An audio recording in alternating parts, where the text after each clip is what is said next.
दोस्तों, free classes पर आप सभी का फिर से स्वागत है। आज हम एनसीईआरटी क्लास 8 के विज्ञान विषय के अध्याय 6 जंतुओं में जनन के बारे में पढ़ेंगे, जिसे हम लोग अंग्रेजी में रिप्रोडक्शन इन एनिमल्स कहते हैं। अगर और भी अध्यायों को और कक्षाओं के वीडियो को देखना हो तो आप हमारे यूट्यूब चैनल फ्री क्लासेज 504 को जाकर सब्सक्राइब कर सकते हैं। और हमारे चैनल पे पिछली अध्याय कक्षा 6-7 के सभी विषयों को पढ़ाया गया है, तो आप जाकर देख सकते हैं। अगर आपको बेहतर लगेंगे, अच्छे लगेंगे तो आप लाइक और सब्सक्राइब भी कर दीजिएगा।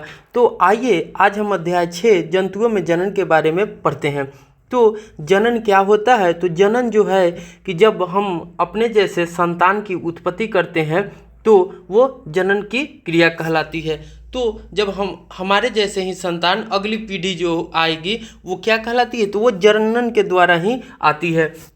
तो हम जंतुओं में जैसे पाचन, परिसंचरण तंत्र, श्वसन और जनन, उत्सर्जन, ये सभी क्या है? तो क्रियाएं हैं, जैविक क्रियाएं हैं जो हमेशा जो जीवन में है कि हम लोगों को सतत चलती रहती है। तो आइए हम इस अध्याय को शुरू करते हैं। आपने पाचन, परिसंचरण एवं श्वसन प्रक्रम के बारे में पिछली अध्याय मैंने कक्षा 7 में हमने पढ़ा था। क्या आपको इनके विषय में याद है? ये प्रक्रम प्रत्येक जीव की उत्तरजीविता के लिए आवश्यक है। तो जो क्रियाएं होती है जैसे पाचन, परिसंचरण और श्वसन, उसी तरह से हमारे जो ये प्रक्रम है जनन, ये सभी जो क्या है कि प्रत्येक जीव की उत्तरजीविता के लिए आवश्यक है। अगर ये जैविक क्रियाएं हमारे अंदर नहीं होंगी तो हम लोग मृत्यु हो सकती है, हम लोग मर भी सकते हैं। तो जो ये क्रियाएं होती है वो सतत हमारे जीवन में चलती रहती है। आप पौधों में जनन के प्रक्रम के विषय में पढ़ चुके हैं। तो हमने पौधे के जनन के बारे में कक्षा 7 में पढ़े थे। जनन जाति स्पीसीज की निरंतर बनाने के लिए आवश्यक है। जो जनन होते हैं वो जाति की निरंतरता को बनाने के लिए बहुत ही आवश्यक है। कल्पना कीजिए कि यदि जीव प्रजनन नहीं करते तो क्या होता? तो जो अगली जनरेशन होती है या हमारे आने वाले जनरेशन होते हैं उनकी उत्पत्ति नहीं होती और एक दिन ये पृथ्वी से जंतुओं का विनाश हो जाता। तो जंतु जो है कि जनन करते हैं तभी अपने जैसे संतान की उत्पत्ति कर पाते हैं। कल्पना कीजिए कि यदि जीव प्रजनन नहीं करते तो क्या होता? आप इस बात को मानेंगे कि जीवों में जनन का विशेष महत्व है, क्योंकि यह एक जैसे जीवों में पीढ़ी दर पीढ़ी निरंतरता बनाए रखना सुनिश्चित करता है। जनन ही एक ऐसी प्रक्रियाएं हैं जो हमारे सजीवों में या जीवों में पीढ़ी दर पीढ़ी निरंतरता बनाए रखना सुनिश्चित करता है। आप पिछली कक्षाओं में पौधे में जनन के विषय में पढ़ ही चुके हैं। इस अध्याय में हम जानेंगे कि जंतु किस प्रकार जनन करते हैं। अब हमारा 6.1 में है जनन की विधियाँ। जो रिप्रोडक्शन की जो मेथड है क्या क्या है उसके बारे में हम लोग जानेंगे। तो हमने पिछले अध्याय में पढ़ा था कि जो पादप होते हैं उनमें मुख्यतः 2 जनन की विधियाँ होती हैं, अलैंगिक और लैंगिक जनन, जिसे हम लोग अंग्रेजी में असेक्सुअल रिप्रोडक्शन और सेक्सुअल रिप्रोडक्शन कहे थे। तो हम देखते हैं कि जंतुओं में भी वही होती है या अलग होती है। तो आइए इस अध्याय को हम लोग देखते हैं। क्या आपने विभिन्न जंतुओं को बच्चों को देखा है? कुछ जंतुओं के बच्चों के नाम सारणी 6.1 में भरने का प्रयास कीजिए, जैसा कि क्रम संख्या 1 एवं 5 में उदाहरण देकर दर्शाया गया है। आपने विभिन्न जंतुओं के बच्चों का जन्म होते हुए भी देखा होगा। क्या आप बता सकते हैं कि चूजे और इल्ली कैटरपिलर किस प्रकार जन्म लेते हैं? बिलवटे और पिल्ले का जन्म किस प्रकार होता है? क्या आप सोचते हैं कि जन्म से पूर्व ये जीव वैसे ही दिखाई देते हैं जैसे कि वह अब दिखाई देते हैं? आइए पता लगाते हैं। पौधे की ही तरह जंतुओं में भी जनन की 2 विधियाँ होती हैं। जिस तरह से हमने देखा था कि पादप में 2 प्रकार के जनन होते थे, लैंगिक और अलैंगिक, उसी तरह से जो होता है कि जंतुओं में भी 2 ही प्रकार के जनन होते हैं, लैंगिक और अलैंगिक। तो पादप और जंतुओं में जनन जो होते हैं दोनों सेम मेथड से ही होते हैं, लैंगिक और अलैंगिक जनन। तो अब हम सारणी 6.1 को देखते हैं। हमसे कह रहा है कि एक इधर दिया हुआ है क्रम संख्या, दूसरा सारणी में दिया हुआ है जंतु और तीसरा दिया हुआ है संतति या बच्चे। ने जो जंतु होते हैं उसके बच्चे को किस रूप में आते हैं या क्या कहते हैं उसके बारे में हमको देखना है। तो हमारा क्रम संख्या 1 में है मनुष्य। तो मनुष्य जो है कि शिशु के रूप में बच्चे को जन्म देता है, जिसे हम लोग बच्चा भी बोलते हैं या अंग्रेजी में इसे बेबी बोलते हैं। उसी तरह से बिल्ली जो होते हैं वो बिल्ली का बच्चा देते हैं। क्या बिल्ली का बच्चा देते हैं, जिसे हम लोग अंग्रेजी में किटेन भी बोलते हैं। बिल्ली का बच्चा जिसे अंग्रेजी में हम लोग क्या बोलते हैं, किटेन बोलते हैं, किटेन बोलते हैं। तीसरा हमारा है कुत्ता। तो कुत्ते के बच्चों को क्या कहते हैं, तो कुत्ते के बच्चे जो होते हैं उन्हें हम पिल्ला बोलते हैं, या अंग्रेजी में हम इसे पपी बोलते हैं। क्या बोलते हैं, पपी भी बोलते हैं। जो चौथा हमारा दिया हुआ है जंतु क्या है, तितली है। तो तितली के बच्चों को क्या बोलते हैं, तो जो तितली होते हैं उनके हम लोग बच्चों को कैटरपिलर बोलते हैं।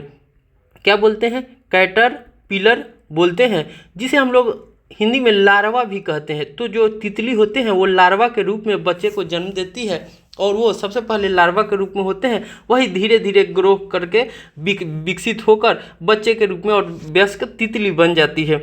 हमारा पांचवा है मुर्गी। तो मुर्गी किस प्रकार में बच्चों को देती है, तो चूजा के रूप में वो अपने बच्चे को जन्म देती है। हमारा छठा है गाय। तो गाय क्या देती है उसके बारे में हमने देखा था। गाय जो होता है कि बछड़ा देती है। क्या देती है, बछड़ा, जिसे हम लोग काल्फ भी बोलते हैं। क्या बोलते हैं, काल्फ भी बोलते हैं या बछड़ा बोलते हैं हिंदी में। मेढक जो होती है कि अपने बच्चे की किस प्रकार संतति करती है, तो हम देखते हैं कि मेढक का जो बच्चा होता है उसे मेढक का बच्चा, या अंग्रेजी में हम उसे टैडपोल कहते हैं। क्या बोलते हैं, अंग्रेजी में टैडपोल बोलते हैं या मेढक का बच्चा कहते हैं। अब हम 6.2 में देखते हैं लैंगिक जनन। लैंगिक जनन क्या होते हैं उसके बारे में हम लोग पढ़ेंगे। कक्षा 7 में आपने पौधे में जनन के विषय में पढ़ा था। इसे स्मरण करने का प्रयास कीजिए, मतलब याद कीजिए। आपको याद होगा कि लैंगिक जनन करने वाले पौधे में नर और मादा जननांग होते हैं। तो हमने देखा था पिछले अध्याय में कि जो लैंगिक जनन होते हैं उनमें 2 मुख्यतः भाग होते हैं। एक हमारा होता है नर और दूसरा मादा जननांग। दोनों जो मिलकर होते हैं वो लैंगिक जनन करते हैं। क्या आप इन भागों के नाम बता सकते हैं। जंतुओं में भी नर एवं मादा में विभिन्न जनन भाग अथवा अंग होते हैं। तो उसी प्रकार हम लोगों में देखे थे कि जंतुओं में भी जो नर एवं मादा में विभिन्न जनन भाग अथवा अंग होते हैं। पौधे की ही तरह जंतु में भी नर एवं मादा युग्मक बनाते हैं। पौधे की भांति जंतु भी क्या करते हैं, तो नर एवं मादा युग्मक बनाते हैं, जो संलयित होकर आपस में मिलकर युग्मनज का निर्माण करते हैं या युग्मनज बनाते हैं। यह युग्मनज विकसित होकर एक नया जीव बनाता है, और यही युग्मनज जो होते हैं आगे विकसित होकर एक नया जीव बनाते हैं। इस प्रकार का जनन जिसमें नर तथा मादा युग्मक आपस में संलयन होता है लैंगिक जनन कहलाते हैं। तो वह जनन जिसमें नर तथा मादा युग्मक का संलयन होता है, माने आपस में मिलते हैं, वो क्या कहलाते हैं, तो हमारा लैंगिक जनन कहलाता है। तो क्या होता है, आइए हम मनुष्य में जनन भागों का पता लगाएं तथा जनन प्रक्रम का अध्ययन करें। तो जो हम लोग मनुष्य में जनन अंग क्या क्या है उसके बारे में हम लोग पढ़ते हैं। अब हमारा आगे है नर जनन अंग। नर में कौन कौन से जनन होते हैं, नर या पुरुष कह सकते हैं, नर या पुरुष में कौन कौन से जनन अंग होते हैं उसके बारे में हम लोग देखते हैं। नर जनन अंगों में एक जोड़ा वृषण होता है। नर जो जनन अंग होते हैं उसमें एक जोड़ा वृषण होता है, 2 शुक्राणु नलिका तथा 1 शिश्न होते हैं। वृषण नर युग्मक उत्पन्न करते हैं। जो वृषण होते हैं जिसे हम लोग अंग्रेजी में टेस्टिस बोलते हैं या टेस्टिकल भी बोलते हैं। क्या बोलते हैं, टेस्टिस या टेस्टिकल भी बोलते हैं। वही जो होते हैं कि जो वृषण जो होते हैं जो शुक्राणु उत्पन्न करते हैं, जिन्हें हम शुक्राणु कहते हैं। तो वृषण नर युग्मक उत्पन्न करते हैं। जो वृषण होते हैं वो नर युग्मक उत्पन्न करते हैं, जिन्हें हम लोग क्या बोलते हैं, शुक्राणु बोलते हैं, जिसे हम लोग अंग्रेजी में स्पर्म भी बोलते हैं। क्या बोलते हैं, स्पर्म भी बोलते हैं। वृषण लाखों शुक्राणु उत्पन्न करते हैं। जो वृषण होते हैं वो हमें लाखों शुक्राणु जो होते हैं स्पर्म उत्पन्न करते हैं।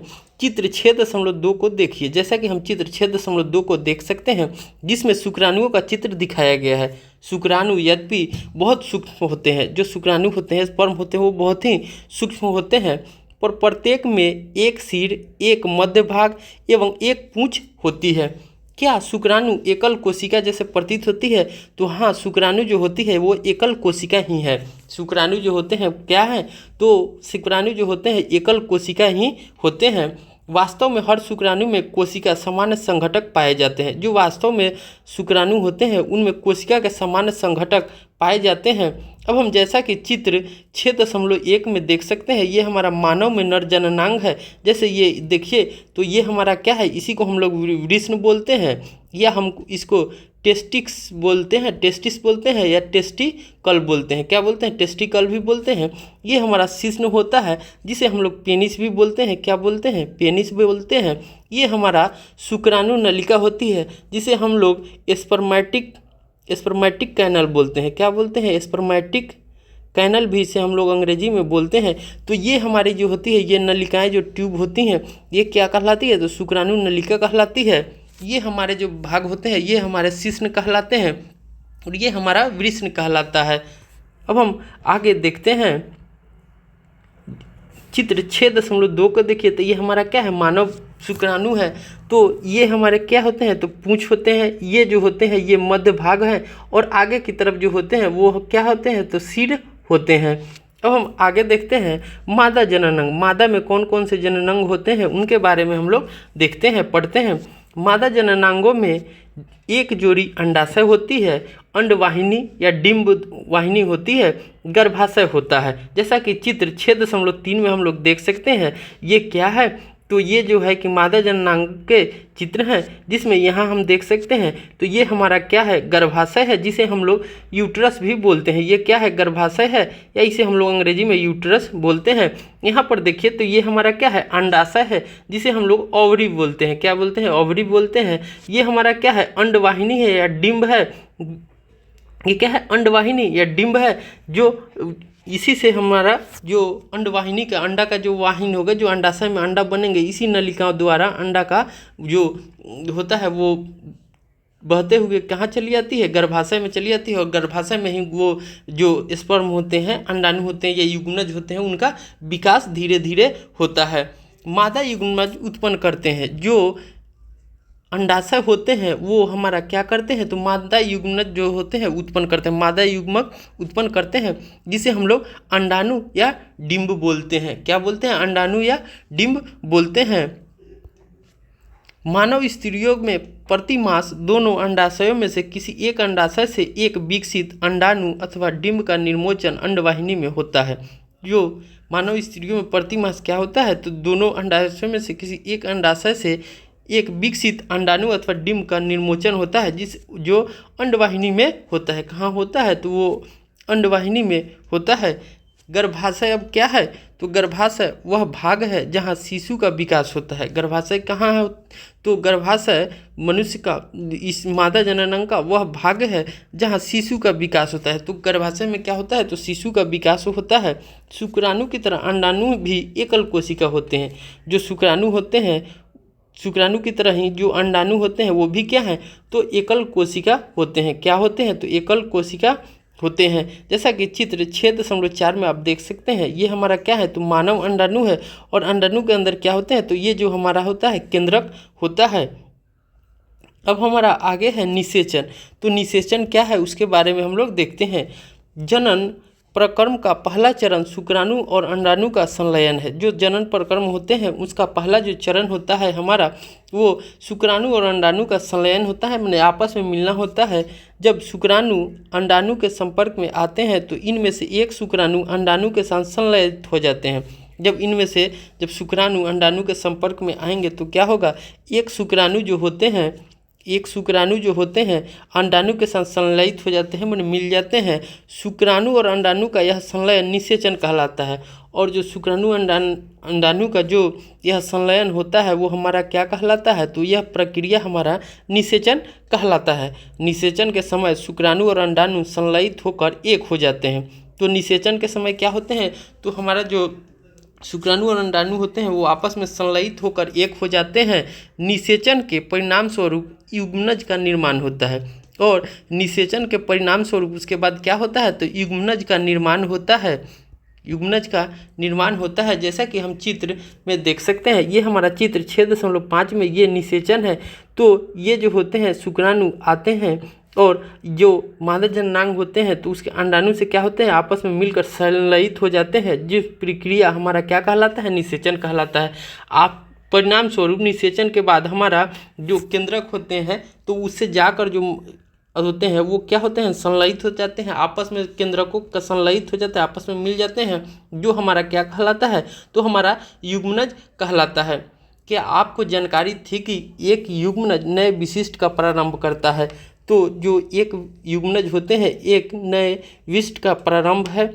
निषेचन के प्रक्रम में निषेचन की जो प्रक्रिया होती है उसमें स्त्री माँ के अंडाणु और नर पिता के शुक्राणु का संयोजन होता है। तो जो निषेचन की प्रक्रिया है उसमें क्या होता है, तो स्त्री माँ के अंडाणु का नर पिता के शुक्राणु का संयोजन होता है, आपस में मिल जाते हैं।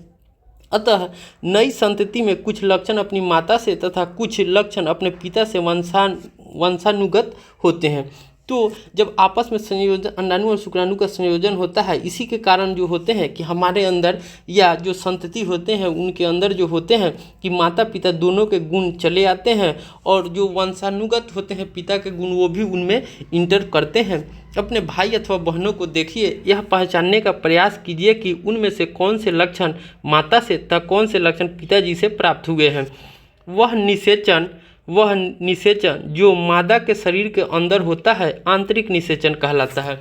तो वह निषेचन जिसमें जो मादा के अंदर होता है उसे हम लोग आंतरिक निषेचन कहते हैं। क्या कहते हैं, तो आंतरिक निषेचन कह लेते हैं। मनुष्य, गाय, कुत्ते तथा मुर्गी इत्यादि अनेक जंतुओं में आंतरिक निषेचन होता है। तो इसके उदाहरण क्या क्या हैं, तो आंतरिक निषेचन किसमें होता है, तो हम देखते हैं कि आंतरिक जो निषेचन की प्रक्रियाएं होती है मनुष्य में होती है, गाय में होती है, कुत्ते में होते हैं तथा मुर्गी में होती है। जैसा कि आप देख सकते हैं, क्या आपने प्रखनली शिशु के विषय में सुना है, तो प्रखनली शिशु के विषय में सुना है तो बूझो और पहली दो कैरेक्टर है, बूझो लड़का है और पहली लड़की है, जो दोनों स्टूडेंट हैं कि अध्यापक ने एक बार कक्षा में बताया था कि कुछ स्त्रियों की अंडवाहिनी अवरुद्ध होती है। जो अंडवाहिनी होती है वो अवरुद्ध होती है, जो नहीं बन पाती। ऐसी स्त्रियाँ शिशु उत्पन्न करने में असमर्थ होती हैं। तो ऐसी स्त्री जो होती हैं वो शिशु उत्पन्न नहीं करती हैं, असमर्थ होती है, क्योंकि निषेचन के लिए शुक्राणु का मार्ग अवरुद्ध होने के कारण अंडाणु तक नहीं पहुंचता। तो असमर्थ होने के कारण क्या होता है, तो जो शुक्राणु होते हैं वो मार्ग अवरुद्ध होने के कारण कहाँ अंडाणु तक नहीं पहुंच पाते हैं, जिसके फलस्वरूप क्या होता है, निषेचन की प्रक्रियाएं नहीं पूरी हो पाती है। ऐसी स्थिति में डॉक्टर ताज़ा अंडाणु एवं शुक्राणु एकत्र करके उचित माध्यम से कुछ घंटों के लिए एक साथ रखते हैं, जिसे IVF कहते हैं। क्या हम कहते हैं, IVF कहते हैं, जिसे हम लोग, इसका फुल फॉर्म होता है इन विट्रो निषेचन, इन विट्रो फर्टिलाइजेशन। क्या होता है, इन विट्रो फर्टिलाइजेशन, इसको शॉर्ट फॉर्म में IVF भी बोलते हैं। अभी तत्काल में ही गोवा सरकार ने इसे फ्री कर दिया था कि IVF की जो प्रक्रिया होगी वो मुफ्त में किया जाता है। तो कहाँ पे किया जाता है, तो गोवा राज्य में। शरीर से बाहर कृत्रिम निषेचन, जो इन विट्रो निषेचन होता है वो शरीर से बाहर कृत्रिम निषेचन है, आर्टिफिशियल कह सकते हैं, आर्टिफिशियल निषेचन है। अगर निषेचन हो जाता है तो युग्मनज जो होते हैं को लगभग 1 सप्ताह तक विकसित किया जाता है। अगर निषेचन हो जाता है तो क्या किया जाता है, जो युग्मनज होते हैं उसको लगभग 1 सप्ताह तक विकसित किया जाता है, जिसके पश्चात उसे माता के गर्भाशय में स्थापित किया जाता है। और 1 सप्ताह के बाद क्या किया जाता है, तो उसे माता के गर्भाशय में स्थापित कर दिया जाता है। माता के गर्भाशय में पूर्ण विकास होता है, और माता के गर्भाशय में क्या होता है, उसका पूर्ण विकास होता है, तथा शिशु का जन्म सामान्य शिशु की तरह होता है। और जब शिशु का जन्म होता है तो सामान्य प्रक्रियाएं द्वारा ही, जैसे नॉर्मल जो होती है वही प्रक्रिया द्वारा भी उसका भी शिशु की तरह जन्म होता है।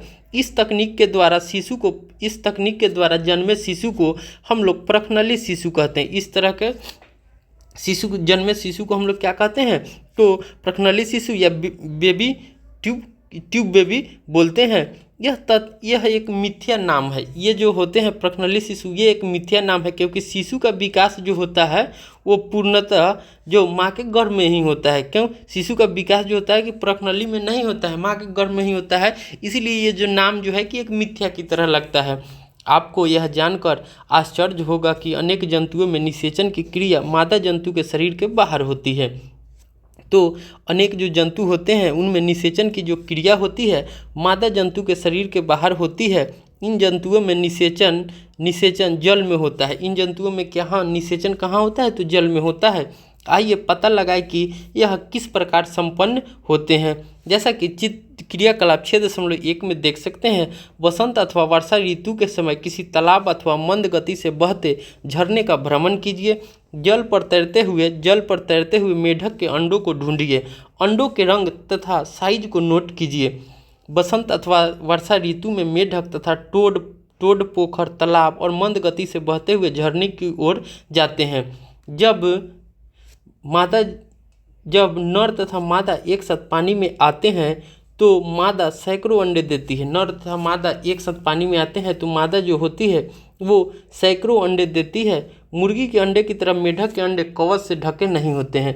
तो हम देखते हैं कि मुर्गी के जो अंडे की तरह जो होते हैं मेढक के अंडे क्या होते हैं? तो कवच से ढके नहीं होते हैं।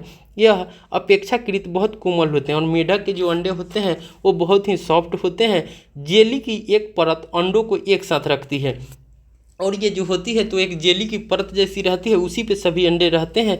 तो ये जेली के जो परत होती है वो सभी अंडों को एक साथ रखती है तथा इनकी सुरक्षा भी करती है। जैसा कि चित्र 6.7 मेढक के अंडों को देख सकते हैं कि चित्र ये हमारा क्या है? तो ये हमारा मेढक के अंडे हैं। यहाँ देख सकते हैं ये सभी जो हमारे क्या हैं? तो मेढक के अंडे हैं। ये सभी मेढक के अंडे हैं और ये जो हमारा परत है वो क्या है? तो जेली के जैसा बना हुआ ये परत है। मादा जैसे ही अंडे देती है नर उस पर शुक्राणु छोड़ देता है। मादा जो होती हैं वो जैसे ही अंडे देती हैं उन पर नर जो होते हैं नर उस पर शुक्राणु छोड़ देते हैं। प्रत्येक शुक्राणु अपनी लंबी पूंछ की सहायता से जल में इधर उधर तैरते रहते हैं। जो प्रत्येक शुक्राणु होते हैं अपनी लंबी पूंछ की सहायता से जल में इधर उधर तैरते रहते हैं, स्विम करते रहते हैं। शुक्राणु अंड कोशिका के संपर्क में आते हैं। जो शुक्राणु होते हैं वो अंड कोशिका के संपर्क में आते हैं जिसके फलस्वरूप निषेचन होता है। जिसके फलस्वरूप क्या होता है? निषेचन की प्रक्रिया होती है। तो निषेचन की प्रक्रिया ही क्या है? जब अंडाणु और शुक्राणु आपस में मिलते हैं तो क्या कहलाती है? वो प्रक्रिया ही निषेचन कहलाती है। इस प्रकार का निषेचन जिसमें नर एवं मादा युग्मक का संलयन, जो इस प्रकार की जो प्रक्रिया होती है निषेचन होती है जिसमें नर एवं मादा युग्मक का संलयन मादा के शरीर के बाहर होता है, बाह्य निषेचन कहलाता है। जब इस तरह की निषेचन की प्रक्रियाएं नर एवं मादा युग्मक का संलयन जो होता है अगर मादा के शरीर के बाहर होता है तो क्या कहलाता है? बाह्य निषेचन कहलाता है। अगर मादा के शरीर के अंदर होता है तो क्या कहलाता है? आंतरिक निषेचन कहलाता है। जैसा कि हम देख सकते हैं कि बाह्य निषेचन जो होती है वो मछली, स्टारफिश जैसे जलीय प्राणियों में होता है। स्टारफिश और मछली जैसे जलीय प्राणियों में होता है। जैसा कि देखिए, यद्यपि यह जंतु सैकड़ों अंडे देते तथा लाखों शुक्राणु निर्मोचित करते, सारे अंडों का निषेचन नहीं होता है, वह नया जीव नहीं बना पाते हैं।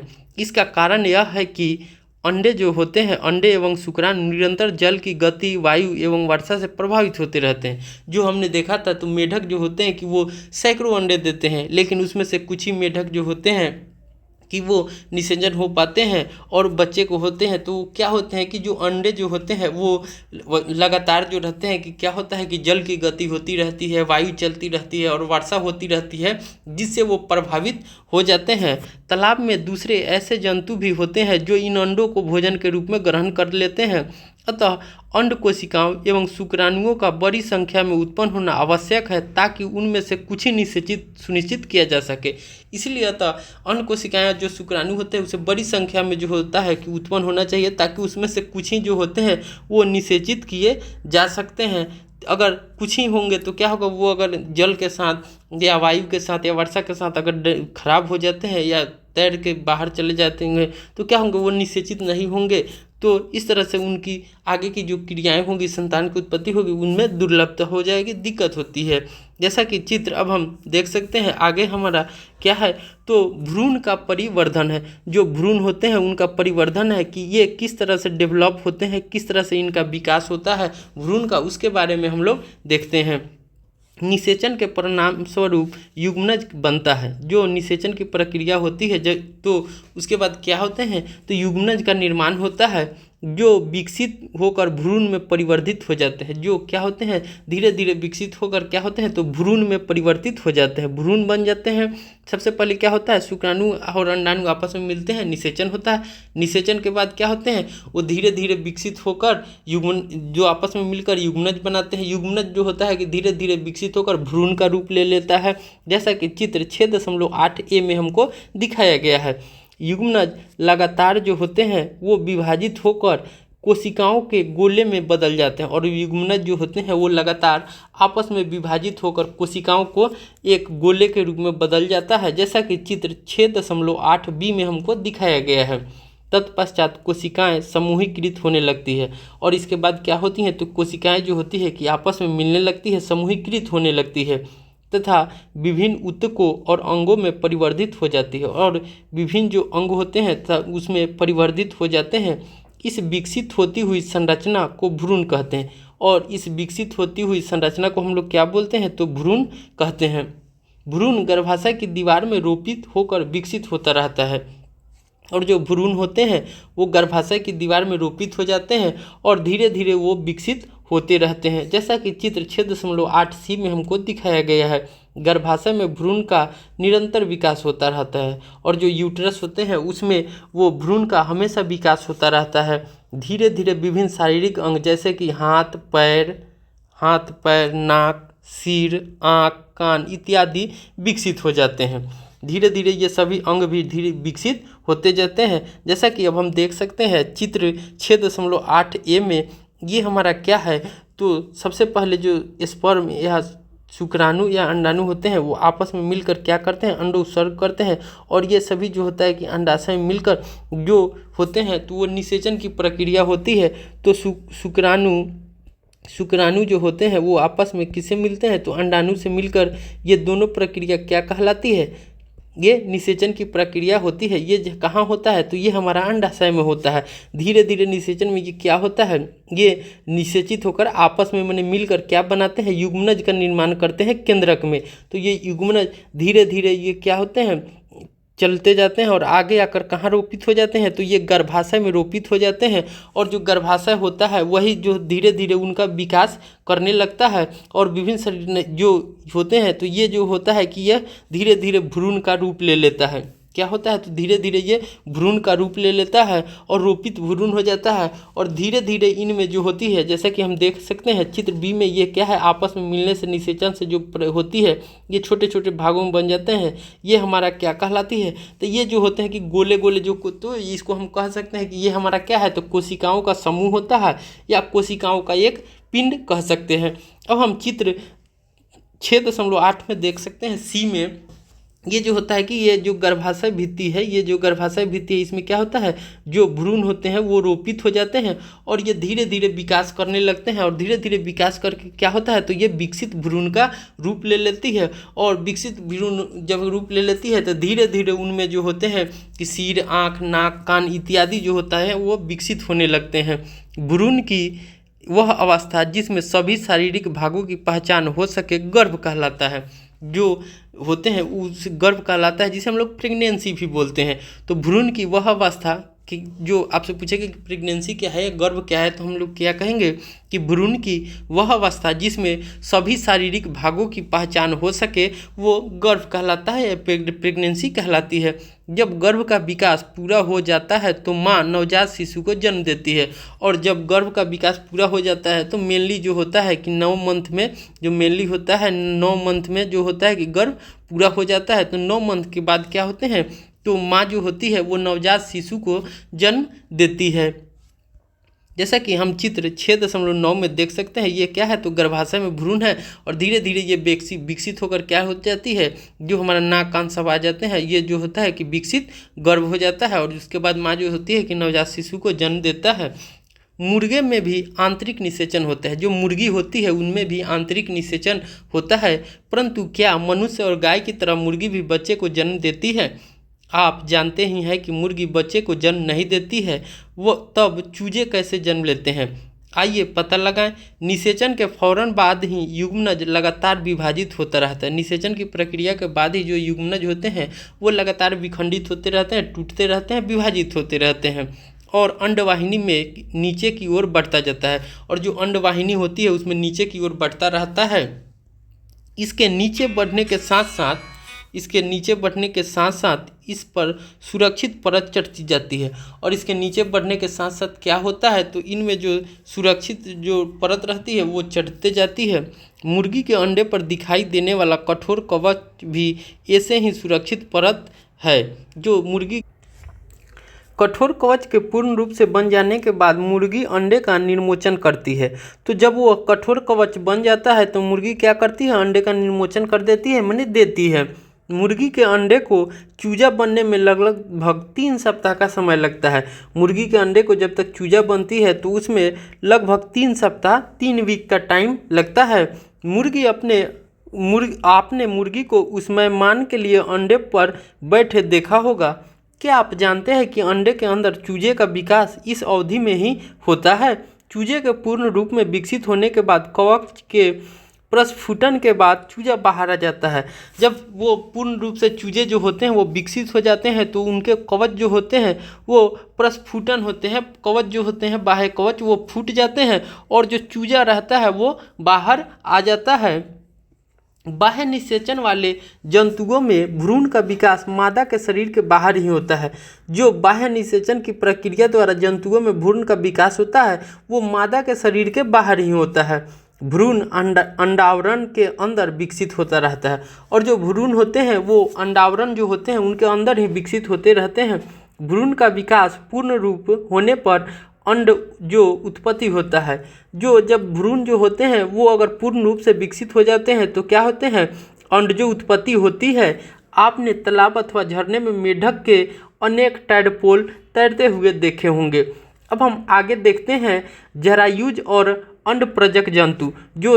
जरायुज क्या होते हैं, अंडप्रजक जंतु क्या है, उसके बारे में हम लोग जानते हैं। हमने जाना है कि कुछ जंतु विकसित शिशु को जन्म देते हैं। तो हम देखते हैं कि कुछ जो जंतु होते हैं वो विकसित शिशु को ही जन्म देते हैं, जबकि कुछ जंतु जो होते हैं वो अंडे को देते हैं, जो बाद में शिशु में विकसित होते हैं।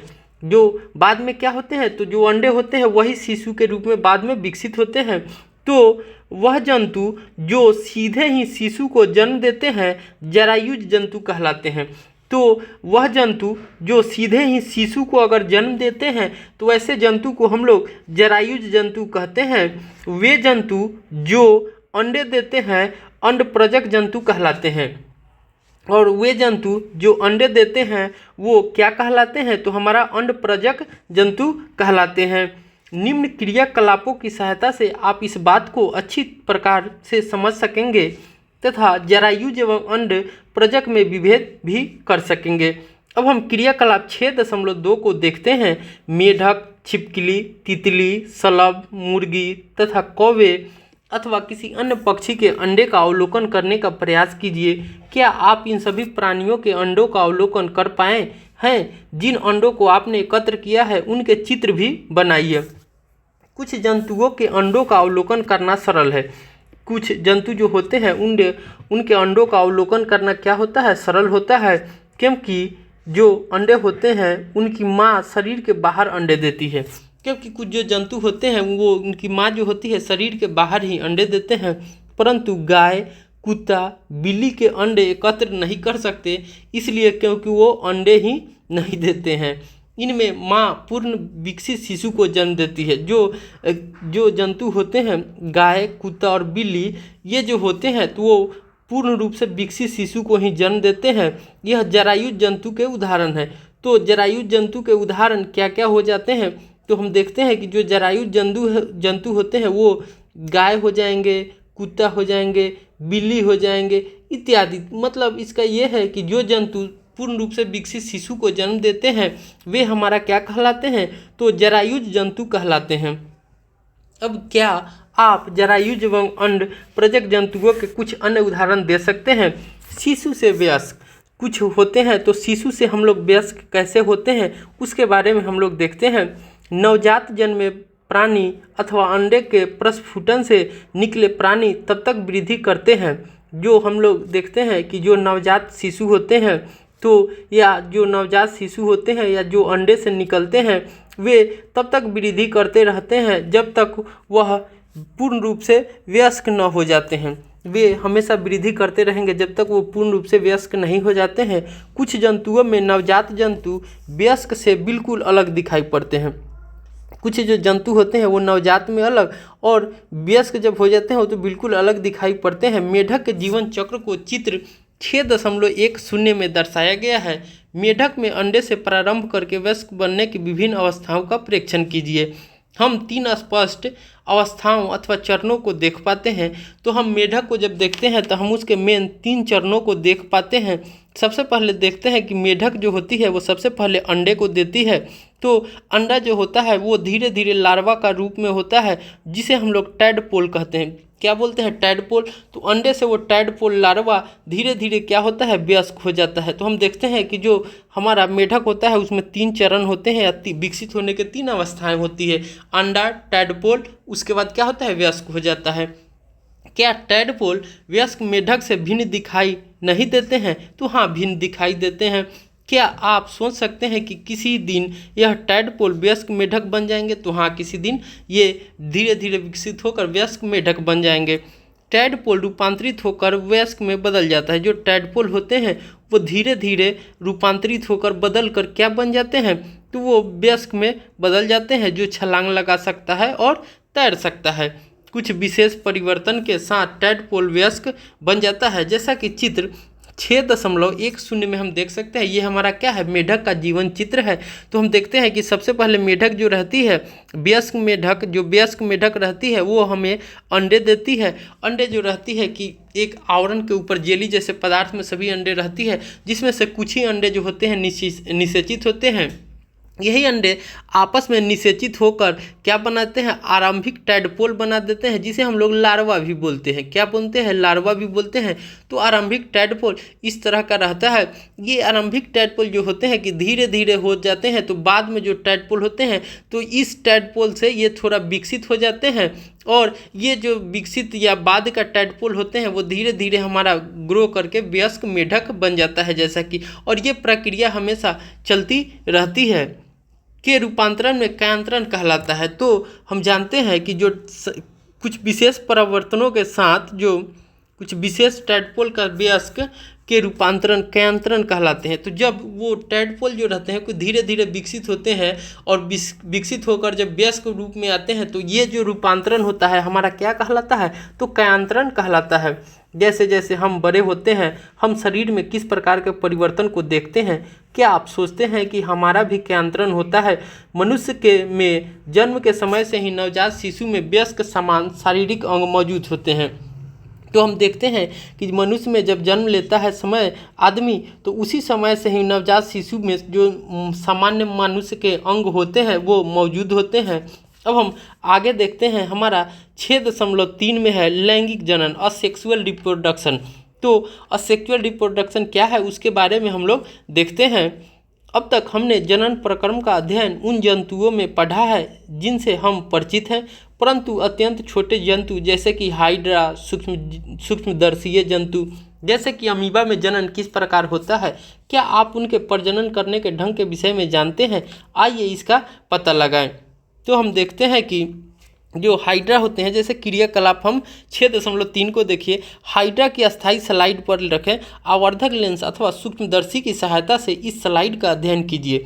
जनक के शरीर से क्या कुछ उभरी संरचनाएं दिखाई देती है? तो हम देखते हैं कि जो हाइड्रा होती है वहाँ पे क्या होती है, तो कुछ उभरी संरचनाएं जो होती है वो हमें दिखाई देती है। इन उभरी संरचनाओं की संख्या ज्ञात कीजिए, इनका साइज भी ज्ञात कीजिए। हाइड्रा का चित्र वैसा ही बनाइए जैसा आपको दिखाई देता है। इसका तुलना चित्र 6.11 से कीजिए। प्रत्येक हाइड्रा में एक या अधिक उभार दिखाई दे सकते हैं। जो प्रत्येक हाइड्रा होती है उसमें एक या एक से अधिक उभार हमें दिखाई देती है। यह उभार विकसित होते नए जीव हैं जिन्हें मुकुल कहा जाता है। क्या कहा जाता है? तो मुकुल कहा जाता है। तो हाइड्रा में एक से अधिक जो होते हैं कि हमें उभार दिखाई दे सकते हैं और यह उभार विकसित होते नए जीव हैं जिन्हें मुकुल कहते हैं। और ये जो हाइड्रा के जो उभार होते हैं ये धीरे धीरे क्या होते हैं? विकसित होते हैं, जो हमारा क्या कहलाता है? तो मुकुल कहते हैं। स्मरण कीजिए, मैंने याद कीजिए ईस्ट में भी मुकुल होता है। तो हमने पिछले अध्यायों में देखा था कि जो ईस्ट में थी जो प्रक्रिया, उसमें भी जो जनन का अति विधि था वो क्या था, तो मुकुल थी। हाइड्रा में भी एकल कोशिका जनक से निकलने वाले ऊर्ध्व से नए जीव का विकास होता है। तो हाइड्रा भी जो होते हैं एकल जनक से ही निकलने वाले ऊर्ध्व से नए जीव का विकास होता है। इस प्रकार के जनन को, जिसमें केवल एक ही जनक नए जीव को जन्म देते हैं, अलैंगिक जनन कहलाते हैं। तो जो जनन जिसमें केवल एक ही जनक नए जीव को जन्म देता है वो अलैंगिक जनन कहलाता है। क्या कहलाता है? अलैंगिक जनन कहलाता है। जैसे कि हमने देखा था कि हाइड्रा, ईस्ट, ये सभी में किस प्रकार के जनन होते हैं, तो अलैंगिक जनन होते हैं। हाइड्रा में मुकुल से नया जीव विकसित होता है। तो जो हाइड्रा में जनन की जो प्रक्रियाएं हो वो किस विधि द्वारा होती है, तो मुकुलन विधि या मुकुल विधि द्वारा नए जीव जो होते हैं वो विकसित होते हैं। इसलिए इस प्रक्रिया के जनन को मुकुलन कहते हैं। तो इस प्रक्रिया को हम लोग के जनन को क्या कहते हैं, तो मुकुलन कहलाते हैं। तो जो मुकुलन की प्रक्रियाएं हो वो मुख्यतः ईस्ट और हाइड्रा में होती है, ईस्ट और हाइड्रा में होती है। अलैंगिक जनन की अन्य विधि अमीबा में दिखाई देती है। आइए देखें यह कैसे होता है। आप अमीबा की संरचना के विषय में पढ़ चुके हैं। आपको स्मरण होगा कि, मैंने याद होगा कि अमीबा एक कोशिकी होता है। जो अमीबा होता है वो एक कोशिकी होता है, मतलब यूनिसेलर होते हैं। चित्र 6.12a, जिसमें केंद्रक के दो भाग में विभाजन से जनन क्रिया आरंभ होती है। तो हम देखते हैं कि जो अमीबा होते हैं उसके केंद्रक से विभाजन होता है, जो दो भागों में बट जाती है, और वहीं से इसका जो होता है कि जनन की क्रियाएं जो होती है वो प्रारंभ होती है। इसके बाद कोशिका भी दो भागों में बट जाता है, और उसके बाद क्या होता है, तो जो अमीबा की कोशिका रहती है वो भी दो भागों में बट जाती है, जिसके प्रत्येक भाग में केंद्रक होता है। और जब कोशिका जो होती है दो भागों में विभाजित होती है तो क्या होता है कि प्रत्येक भागों में जो होता है कि वो केंद्रक उपस्थित हो जाता है। तो आगे हम देखते हैं, जैसा कि चित्र 6.12c में हम देख सकते हैं, परिणाम स्वरूप एक जनक से दो अमीबा बनते हैं। तो हम देखते हैं कि जो एक अमीबा है उससे क्या हो जाते हैं, दो अमीबा बनते हैं। चित्र 6.12d में हम देख सकते हैं इस प्रकार के अलैंगिक जनन को, जिसमें जीव विभाजित होकर दो संतति उत्पन्न करता है, द्विखंडन कहलाता है।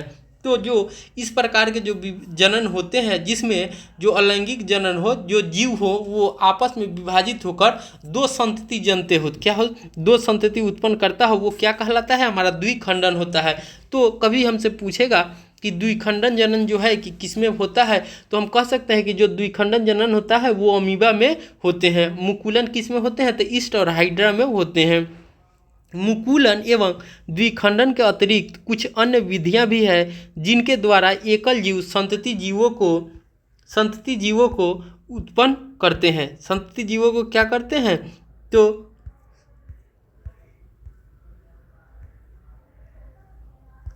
अन्य विधियां हैं जिनके द्वारा एकल जो जीव होते हैं वो संतति जीवों को उत्पन्न करते हैं। अब हम चित्र 6.12 में अमीबा के द्विखंडन के बारे में देखते हैं। जैसा कि आप देखिए चित्र में हमारा ए में क्या है, तो एक अमीबा है।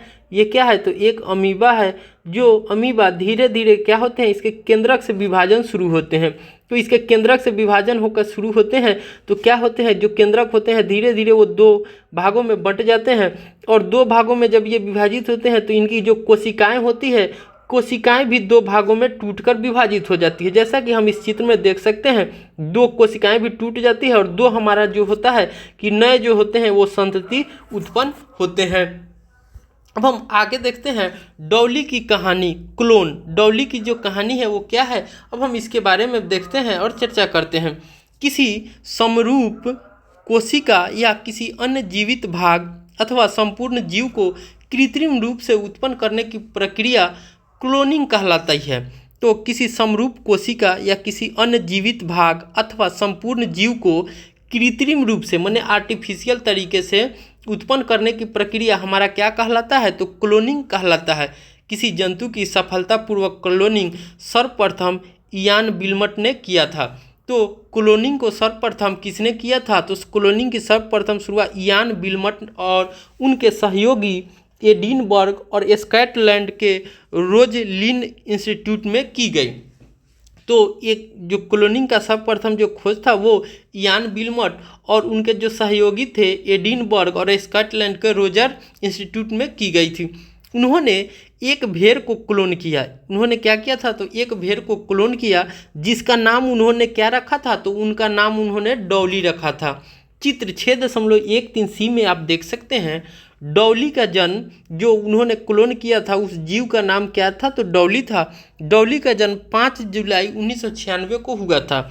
यह क्लोन किया जाने वाला पहला स्तनधारी था। तो कभी आपसे पूछा जाए कि क्लोन किया जाने वाला प्रथम स्तनधारी क्या था, तो भेड़ था जिसका नाम क्या था, डॉली था। जैसा कि चित्र ए में आप देख सकते हैं फिन डॉर्सेट भेड़। ये जो है कि फिन डॉर्सेट क्या है, भेड़ है। और बी में क्या है, स्कॉटिश ब्लैक फेस ईव। और ये क्या है, ये स्कॉटिश ब्लैक फेस ईव है। दोनों को आपस में संक्रमण करा के कृत्रिम रूप से इन्होंने समरूप कोशिका लेकर क्या बनाया था, तो डॉली को बनाया था जो थे कि फिन डॉर्सेट की तरह ही था। डॉली की क्लोनिंग करते समय फिन डॉर्सेट नामक मादा भेड़ स्तन ग्रंथि से एक कोशिका एकत्र की गई। डॉली की क्लोनिंग के करते समय क्या किया गया था, तो जो फिन डॉर्सेट भेड़ था वो क्या था, तो मादा थी। क्या था, मादा था। उसके भेड़ की स्तन ग्रंथि से क्या किया था, एक कोशिका को एकत्र किया गया था। उसी समय स्कॉटिश ब्लैकफेस ईव से एक अंड कोशिका भी एकत्र की गई थी। और जो स्कॉटिश ब्लैकफेस था उस समय उससे क्या किया था, तो अंड कोशिका एकत्र की गई थी। क्या किया गया था, तो अंड कोशिका एकत्र की गई थी। अंड कोशिका एकत्र की गई थी। अंड कोशिका जैसा कि आप देख सकते हैं अंड कोशिका से केंद्रक को हटा दिया गया था। और जो ये अंड कोशिका थी उससे क्या किया गया था, तो जो केंद्रक था उसको हटा दिया गया था। तत्पश्चात फिन डॉर्सेट भेड़ की स्तन ग्रंथि से ली गई कोशिका के केंद्रक को स्कॉटिश ब्लैक फेस ईव की केंद्रक विहीन अंड कोशिका से स्थापित किया गया। और उसमें क्या किया गया था, तो जो फिन डॉर्सेट भेड़ थे उसके कोशिका को अंड विहीन जो केंद्रक कोशिका था उससे क्या किया गया था, मैच कर दिया गया था, मिला दिया गया और अध्यारोपित किया गया। अंड कोशिका का विकास, जो अंड कोशिका का विकास था वो एवं परिवर्धन सामान्य रूप से हुआ। और जो उसका अंड कोशिका का जो विकास एवं परिवर्धन था वो सामान्य रूप से हुआ। अंततः डॉली का जन्म हुआ। और इस प्रक्रिया द्वारा क्या हुआ कि डॉली का जन्म हुआ। यद्यपि स्कॉटिश ब्लैकफेस ईव ने डॉली को जन्म दिया और जो स्कॉटिश ब्लैकफेस थी वो ईव ने वो क्या किया, डॉली को जन्म दिया। परंतु डॉली फिन डॉर्सेट के भेड़ के समरूप थी। लेकिन क्या था कि जो डॉली थी वो फिन डॉर्सेट भेड़ की तरह समरूप थी, क्योंकि जो इसके केंद्रक से था वो केंद्रक को निकाल लिया गया था। तो जन्म तो फिर स्कॉटिश ब्लैक ईव ने दिया था। जन्म किसने दिया था, इसने दिया था। लेकिन जो इसके गुण थे वो किससे मिल रहे थे, तो सो फिन डॉर्सेट भेड़ से मिल रहे थे। गुण किससे मिल रहे थे, इसके गुण से सामान्य थे, डॉली का गुण, जिससे केंद्रक लिया गया था। क्योंकि स्कॉटिश ब्लैकफेस ईव के केंद्रक को अंड कोशिका से हटा दिया गया था। अतः डॉली में स्कॉटिश ब्लैकफेस ईव का कोई भी लक्षण परिचालित नहीं हुआ, यानी आया नहीं। डॉली एक फिन डॉर्सेट भेड़ की स्वस्थ क्लोन थी। और जो डॉली थी वो क्या थी, तो स्वस्थ भेड़ की क्लोन थी। क्या थी, स्वस्थ भेड़ की क्लोन थी। भेड़ की क्लोन थी जिसने प्राकृतिक लैंगिक जनन द्वारा अनेक संततियों को जन्म दिया। और उसने क्या किया था, तो प्राकृतिक लैंगिक जनन द्वारा अनेक संततियों को जन्म दिया। दुर्भाग्य से फेफड़े के रोग के कारण 14 फरवरी 2003 को डॉली की मृत्यु हो गई। और इन्होंने जो डॉली थी उसकी मृत्यु कब हो गई, तो 14 फरवरी 2003 को उसके फेफड़े के रोग के कारण उसकी मृत्यु हो गई। डॉली के बाद स्तनधारियों के क्लोन बनाने के अनेक प्रयास किए गए। डॉली के जो बाद थे वो अनेक स्तनधारियों के क्लोन बनाने के अनेक प्रयास किए गए, परंतु बहुत से तो जन्म से पहले ही मर गए। लेकिन बहुत सारे जो थे वो जन्म से पहले ही मर गए तथा कुछ जन्म के बाद ही मृत्यु हो गई। क्लोन वाले जंतुओं में अक्सर जन्म के समय अनेक विकृतियाँ होती है, अनेक उसमें जो होती है विकृतियाँ होती है। तो हमने इस अध्याय में देखा है, उसको एक बार हम लोग फिर समरी करके पढ़ लेते हैं कि क्या क्या इस अध्याय में हमने सीखा है। तो जंतु दो विधियों द्वारा प्रजनन करते हैं। तो जो जंतु होते हैं वो दो विधियों द्वारा प्रजनन करते हैं। हमने पहला देखा था कि हमारा लैंगिक जनन है तथा दूसरा क्या है, अलैंगिक जनन है, जिसे हम लोग सेक्सुअल रिप्रोडक्शन या दूसरा असेक्सुअल रिप्रोडक्शन कहते हैं। तो जंतु जो होते हैं मेनली दो प्रक्रियाओं द्वारा जनन करते हैं, एक हमारा है लैंगिक जनन और दूसरा क्या है, अलैंगिक जनन। नर युग्मक एवं मादा युग्मक के संलयन द्वारा जनन को लैंगिक जनन कहते हैं। जब हम देखते हैं कि नर युग्मक एवं मादा युग्मक के संलयन द्वारा जनन को लैंगिक जनन कहते हैं, तो जो नर युग्मक रहते हैं उसके क्या होते हैं, तो जो नर युग्मक और मादा युग्मक जो होंगे वो आपस में मिलकर संलयन करते हैं, माने आपस में सम्मिलित होते हैं, तो क्या बनाते हैं, लैंगिक जनन की प्रक्रिया कहलाती है। तो हमेशा ध्यान रखिएगा कि जो लैंगिक जनन होते हैं उसमें नर युग्मक और मादा युग्मक का होना अनिवार्य है, लेकिन जो अलैंगिक जनन होते हैं उसमें एक ही जो होते हैं, नर हो या मादा हो, एक ही युग्मक जो होते हैं कि संतान की उत्पत्ति करते हैं। और जो अलैंगिक जनन होते हैं तो हमने देखा था कि वो विभिन्न विधियां हो सकती है, द्विखंडन हो सकता है, विखंडन हो सकता है या मुकुलन हो सकता है। तो हमने देखा था कि जो मुकुलन होती है ईस्ट और हाइड्रा में होता है, जबकि द्विखंडन होते हैं वो अमीबा जैसे जीवों में होता है। अब हम आगे देखते हैं, अंडाशय, अंडवाहिनी तथा गर्भाशय मादा के जननांग हैं।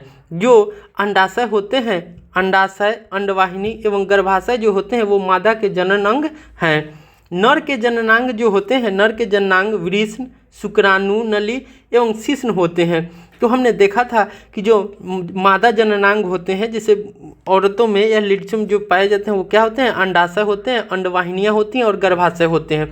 जबकि नर के जननांग जो होते हैं वो क्या है, तो वृषण है, शुक्राणु नली है और शिश्न होते हैं। अंडाशय मादा युग्मक उत्पन्न करते हैं। जो अंडाशय होते हैं वो मादा युग्मक उत्पन्न करते हैं, क्या करते हैं, मादा युग्मक उत्पन्न करते हैं, जिसे अंडाणु, जिसे हम लोग क्या बोलते हैं, अंडाणु बोलते हैं, जिसे हम लोग अंडाणु अथवा अंड कोशिका कहते हैं। वृषण नर युग्मक उत्पन्न करते हैं, वृषण जो होते हैं वो नर युग्मक उत्पन्न करते हैं, जिसे हम लोग शुक्राणु कहते हैं। तो जो अंडाशय होती है वो मादा युग्मक उत्पन्न करते हैं, अंडाशय मादा युग्मक उत्पन्न करते हैं, जबकि हम देखते हैं कि जो वृषण होते हैं वो नर युग्मक उत्पन्न करते हैं। तो अंडाशय मादा युग्मक और वृषण जो होते हैं नर युग्मक उत्पन्न करते हैं, जिसे हम लोग, अगर नर युग्मक है तो हम क्या कहते हैं, उसे शुक्राणु कहते हैं, और जो मादा युग्मक है उसे हम लोग क्या कहते हैं, अंडाणु कहते हैं। अंडाणु एवं शुक्राणु का संलयन निषेचन कहलाता है। तो जब हम देखते हैं कि जब अंडाणु एवं शुक्राणु आपस में संलयन करते हैं, आपस में मिलते हैं, तो वो प्रक्रिया हमारी क्या कहलाती है, निषेचन कहलाती है। निषेचित अंडा युग्मनज कहलाता है, और जो निषेचित अंडा होता है वो हमारा क्या कहलाता है, तो शुक्राणु कहलाता है। शुक्राणु और अंडाणु आपस में संलयन करके निषेचन की क्रिया होती है, और निषेचित जो अंडा हो जाते हैं वो हमारा क्या कहलाते हैं, युग्मनज कहलाते हैं, जिसे हम गैकोट भी बोलते हैं। मादा के शरीर के अंदर होने वाले निषेचन को आंतरिक निषेचन कहते हैं। जब मादा के अंदर निषेचन की प्रक्रियाएं होती है उसे हम लोग आंतरिक निषेचन कहते हैं। जब यह मनुष्य एवं अन्य जंतुओं जैसे कि मुर्गी, गाय एवं कुत्ते इत्यादि में होते हैं। तो जो मादा के शरीर के अंदर होने वाले निषेचन को हम लोग क्या कहते हैं, तो आंतरिक निषेचन कहलाता है। क्या कहलाता है, हमारा आंतरिक निषेचन कहलाता है। और यह प्रक्रिया जो होती है मनुष्य में होती है, मुर्गी में होती है, गाय में होती है एवं जंतु में होती है। तो मनुष्य एवं जंतुओं में होती है। वह निषेचन जो मादा शरीर के बाहर होता है, जैसे वह निषेचन जो मादा के शरीर के बाहर होता है हमारा बाह्य निषेचन कहलाता है। क्या कहलाता है, हमारा बाह्य निषेचन कहलाता है। तो हम देखते हैं कि जो बाह्य निषेचन होता है वो मेढक, मछली, स्टारफिश इत्यादि में दिखाई देते हैं। अब हम आगे देखते हैं कि युग्मनज में अनेक विभाजन होते हैं। जो युग्मनज होते हैं उनमें अनेक विभाजन होते हैं तथा भ्रूण बनता है। तो युग्मनज जो होते हैं पहले निषेचन होते हैं, निषेचन के बाद जो होते हैं निषेचित होकर क्या बनाते हैं, युग्मनज बनाते हैं। और वही युग्मनज जो होते हैं कि अनेक में विभाजन होते हैं और कोशिकाओं का एक विशालकाय बनाते हैं और भ्रूण का रूप ले लेते हैं। और यही भ्रूण जो होते हैं कि आपस में कोशिकाओं का जाल बनाकर समूहीकृत होकर एक जो होते हैं कि विकसित भ्रूण का रूप ले लेते हैं। भ्रूण गर्भाशय की दीवार में स्थापित होता है, और जो भ्रूण होते हैं वो क्या होता है, तो वो जाकर गर्भाशय की दीवार में स्थापित हो जाते हैं, जहाँ उसकी वृद्धि एवं परिवर्धन होता है, जहाँ वो धीरे धीरे जो वो भ्रूण है उसका विकास होता है और वो परिवर्धन होता है, माने वो मानव जैसे रूप, नाक, कान, आँख, जो ये सभी क्रियाएँ होती वो सब बनते हैं वहीं गर्भाशय में ही बनते हैं। भ्रूण की वह अवस्था जिसमें उसके सभी शारीरिक भाग विकसित होकर पहचान योग्य जाते हैं उसे गर्भ कहते हैं। और जब यही जो गर्भाशय में भ्रूण जो होती है कि वो डेवलप होकर विकसित होकर सभी शारीरिक भाग विकसित होकर पहचानने योग्य हो जाते हैं, तो जब पहचानने योग्य हो जाते हैं तो हम उसे गर्भ कहते हैं। क्या कहते हैं? गर्भ कहते हैं या प्रेगनेंसी कहते हैं। मनुष्य, गाय, कुत्ते जैसे जंतु जो शिशु जन्म देते हैं उन्हें जरायुज जंतु कहते हैं। तो जो जंतु शिशु को जन्म देते हैं उन्हें हम जरायुज कहते हैं। तो वह जंतु जो शिशु को जन्म देते हैं क्या कहलाएंगे? जरायुज कहलाते हैं। और मुर्गी, मेढक, छिपकली, तितली जैसे जंतु जो अंडे देते हैं अंडप्रजक कहलाते हैं। और वह जंतु जो जंतु अंडे देंगे वो हमारा क्या कहलाते हैं? तो अंडप्रजक कहलाते हैं। लार्वा का कुछ उग्र परिवर्तन, जो लार्वा होते हैं उनका कुछ उग्र परिवर्तन द्वारा वयस्क जंतु में बदलने की प्रक्रिया कायांतरण कहलाती है। तो हम देखते हैं कि जो लार्वा होते हैं कुछ उग्र परिवर्तन के द्वारा या बाद वयस्क जंतु में बदल जाते हैं। यह प्रक्रिया हमारा कायांतरण कहलाता है। तो ये प्रक्रिया जो होती है वो कायांतरण कहलाती है। जैसे कि हमने मेढक में देखा था कि मेढक जो थे सबसे पहले अंडा देते थे, अंडा वो जो था धीरे धीरे लार्वा में बदल जाता है। क्या हो जाता है? धीरे धीरे लार्वा में बदल जाता है, जिसे हम लोग टैडपोल बोले थे। तो टैडपोल जब आरंभिक स्थिति में रहता है तो वो एक लार्वा से डेवलप रहता है। धीरे धीरे जो आरंभिक टैडपोल रहते हैं वो विकसित टैडपोल में डेवलप हो जाते हैं। और फिर वो टैडपोल क्या होते हैं? धीरे धीरे जो होते हैं कि वो वयस्क बन जाते हैं। और ये प्रक्रिया हमारा जो होती है क्या कहलाती है? तो यही प्रक्रिया हमारा कायांतरण कहलाती है। जनन का वह प्रकार जिसमें केवल एक ही जीव भाग लेता है अलैंगिक जनन कहलाता है या असेक्सुअल रिप्रोडक्शन कहलाता है। तो जनन का वह भाग जिसमें एक ही जीव भाग लेता है क्या कहलाते हैं? तो वो जनन अलैंगिक जनन कहलाता है। हाइड्रा में मुकुल द्वारा नए जीव का विकास होता है। तो जो हाइड्रा होते हैं उसमें मुकुल द्वारा नए जीव का विकास होता है। इस प्रकार के अलैंगिक जनन को मुकुलन कहते हैं। और इस प्रकार के जो जनन होते हैं वो अलैंगिक जनन वो हमारा क्या कहलाते हैं? तो मुकुलन कहलाते हैं। अमीबा स्वयं दो भागों में विभाजित होकर, जो अमीबा होती है वो स्वयं दो भागों में विभाजित होकर संतति उत्पन्न करता है। जो अमीबा होती है वो आपस में क्या होती है? पहले केंद्रकों का विभाजन होता है। केंद्रकों का जब विभाजन हो जाता है वो तो धीरे धीरे जो होते हैं वो दो कोशिकाओं में विभाजित हो जाते हैं और दो ही कोशिकाओं आपस में बढ़कर नए संतान की उत्पत्ति कर लाता है। इस प्रकार के जो अलैंगिक जनन होते हैं तो हम इसे द्विखंडन बोलते हैं। क्या बोलते हैं? द्विखंडन बोलते हैं। तो अमीबा जो होता है कि द्विखंडन द्वारा जनन करते हैं, जबकि हाइड्रा और ईस्ट होते हैं वो मुकुलन की प्रक्रिया के द्वारा जनन करते हैं। तो इस तरह से हमारा अध्याय 6 जंतुओं में जनन समाप्त हो गया। उम्मीद है आप लोगों को बेहतर तरीके से समझ में आया होगा। अगर फिर भी इस अध्याय से रिलेटेड अगर कोई आपको समस्या है या कहीं समझने में परेशानी हो रही है तो आप हमारे चैनल के कमेंट सेक्शन में जाके कमेंट कर सकते हैं। उसे और भी बेहतर तरीके से आप सभी को पढ़ाया जाएगा, समझाया जाएगा, ताकि आने वाले क्लासों या जब आप एग्ज़ाम देने जाएं या किसी भी कंपटीशन के लिए बैठे तो आप सब चीज़ों को आपको बेहतर जानकारी हो। तो इस तरह से आपको जब आप आगे हायर स्टडी के लिए जाइएगा तो वो भी जो हो कि आपका बेसिक जो कॉन्सेप्ट हो वो बेहतर तरीके से हो। तो आपको इससे जुड़े हुए किसी भी विषय से अगर आपको कोई समस्या है तो आप हमारे कमेंट सेक्शन में लिख सकते हैं। आपको समस्याओं को सुना जाएगा और उसका हल भी बताया जाएगा और बेहतर तरीके से बताया जाएगा, ताकि आपको उससे रिलेटेड कोई आपको समस्या ना हो। तो उम्मीद है आप लोगों को वीडियो अच्छा लगेगा। मिलते हैं अगले वीडियो में, तब तक के लिए बाय।